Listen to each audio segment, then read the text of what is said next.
তমুক সাহেব, ওয়াইস সাহেব, আল্লামা সাহেব, আরে বাপ রে বাপ, তারে গিয়ে কদম বুঝি করো, এই করো সেই করো, আকাশ দিয়ে উড়ে গেছে, মুখে পানির নিচে দিয়ে গেছে। ভাই জাস্ট বোগাস রাবিশ কথাবার্তা বলে এগুলো, আপনাদেরকে আপনাদের পকেট থেকে এই যে পয়সা নেওয়ার জন্য, পয়সা নেওয়ার ধান্দা এগুলো জাস্ট। আরে ভাই এক রাত্রে যদি এরকম বয়ান দেয়, আপনি সারা জীবন তার কথা ফলো করবেন। আরে অমুক মৌলবী তো অমুক মৌলবীর ওস্তাদ নাকি আকাশ দিয়ে উড়ে গেছিল, পানি দিয়ে গেছিল, পানি জায়নামাজ বিছে নামাজ পড়ে ফেলছে, এখন তো আরে ভাই ওর মাদ্রাসাতে আমার ছেলেরে দিতে হবে। আপনাকে দেখাচ্ছি, প্রমাণ দিয়ে দিচ্ছি কিভাবে তারা আপনার পকেট থেকে টাকা প্রমাণ দিয়ে দিচ্ছি কিভাবে তারা আপনার পকেট থেকে টাকা নেয়। যখনই সে এক রাতে এই কথা বলে গেল আপনার এলাকাতে, তখনই আপনি আপনার ছেলেকে তার মাদ্রাসায় দিয়ে দিলেন। কিন্তু আপনার ছেলে না দিন সম্পর্কে কোনো কিছু জানছে, না দুনিয়া সম্পর্কে কোনো কিছু জানছে। দেখুন একটা জিনিস আপনি স্পষ্টভাবে মনে রাখেন, আমি চ্যালেঞ্জের সাথে বলতে পারি একটা জিনিস, আপনি ইসলামের উপরে চলতে গেলে আপনাকে দুনিয়া 100% বুঝতে হবে। আপনি যদি দুনিয়া না বোঝেন, আপনি জীবনও ইসলামের উপর চলতে পারবেন না। এই যে আজকে যেসব মূর্খ মোল্লারা বলে যে আরে কিসের দিন, কিসের দুনিয়া, কিসের দুনিয়া, দুনিয়া কোনো কিছুই না, ভাই জাস্ট আপনাদেরকে বোকা বানাচ্ছে, জাস্ট বোকা বানাচ্ছে আপনাদেরকে। 100% এটা মাথায় রাখেন, আপনাদেরকে বোকা বানাচ্ছে, এছাড়া আর কিছুই না। তাদের ধান্দা একটাই যে মানুষকে দিন দুনিয়াকে ভাগ করে দেয়। দিন দুনিয়াকে ভাগ করে দিলে কি হলো, এবার যারা দিনদার তারা কিন্তু দুনিয়া বুঝবে না।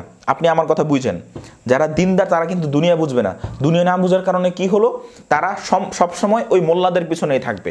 আরে বুজুর্গানের দিন, আরে বুজুর্গ, আরে এত কিছু, আরে আপনি তো আমার বড় মুরব্বী সাহেব, আমির সাহেব, অমুক সাহেব, তমুক সাহেব, ওয়াইস সাহেব, আল্লামা সাহেব, আরে বাপ রে বাপ, তারে গিয়ে কদম বুঝি করো, এই করো সেই করো। আর কদম বুঝি না করলে এটা তো বেদাতিরা করে, আর বেদাতিরা না করলেও আরে বাপ রে বাপ, অমুক বড় পীর সাহেব, অমুক বড় এই সাহেব সেই সাহেব। বাস এই হ্যাঁ পীর সাহেব বলছে, হ্যাঁ 500 টাকা দাও, 1000 টাকা দাও, 5000 টাকা দাও, 10,000, বাস শেষ, আর কি খতম। নিজের যেই 14 বংশধর আছে তাদের রাস্তা কিন্তু সে খুলে দিয়ে গেছে, ঠিক আছে, এই ধান্দাবাজি করে। তো এই ধান্দাবাজিগুলো কিন্তু আপনাদের বুঝতে হবে।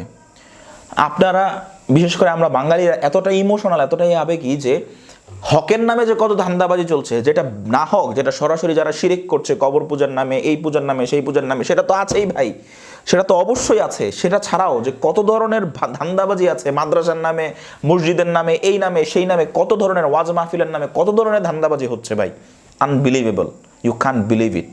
আপনি বিশ্বাসও করতে পারবেন না, আপনি বিশ্বাসও করতে পারবেন না। এগুলা নিয়ে আপনাদের পকেট থেকে টাকা নিচ্ছে, তাদের পকেট ভরছে। ভাই আমি দাবির সাথে বলতে পারি যে 30%, অনলি 30% যত ধরনের ইসলামিক কর্মকাণ্ড হয়, অনলি 30% হচ্ছে রিয়েল, বাকি যা আছে সব ফেক, 70% ফেক।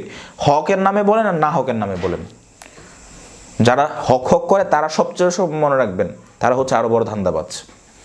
ধরেন যারা বেদাতি ভাই আছে, মাজার পূজারী আছেন, যারা বিভিন্ন শিরকে আকীদা লালন করেন, সেটা তো আমরা জানি যে তারা শিরকে আকীদা লালন করে। কিন্তু যারা শিরকে আকীদা লালন করে না বলেন নিজেদেরকে, তাদের আকীদা কতটুকু বিশুদ্ধ আছে এবং তারা কতটুকু জাতিকে কি দিতে পারছে। আপনি যে আপনার ছেলে মেয়েকে মাদ্রাসায় পড়াচ্ছেন, মাদ্রাসায় পড়ার পর শুধুমাত্র এই যে মাদ্রাসা সমানে পোলাপাইনকে মাদ্রাসায় পড়াচ্ছে, মাদ্রাসা কি ওই পরিমাণ বাড়তেছে যে আপনার ছেলে মেয়ে মাদ্রাসা থেকে বের হয়ে সে আবার আপনার হচ্ছে মাদ্রাসায় চাকরি করবে? তা আপনার ছেলে মেয়েকে কি শেখাচ্ছেন? ইসলাম জানতে হলে আপনার ছেলে মেয়েকে যে মাদ্রাসায় দিতে হবে,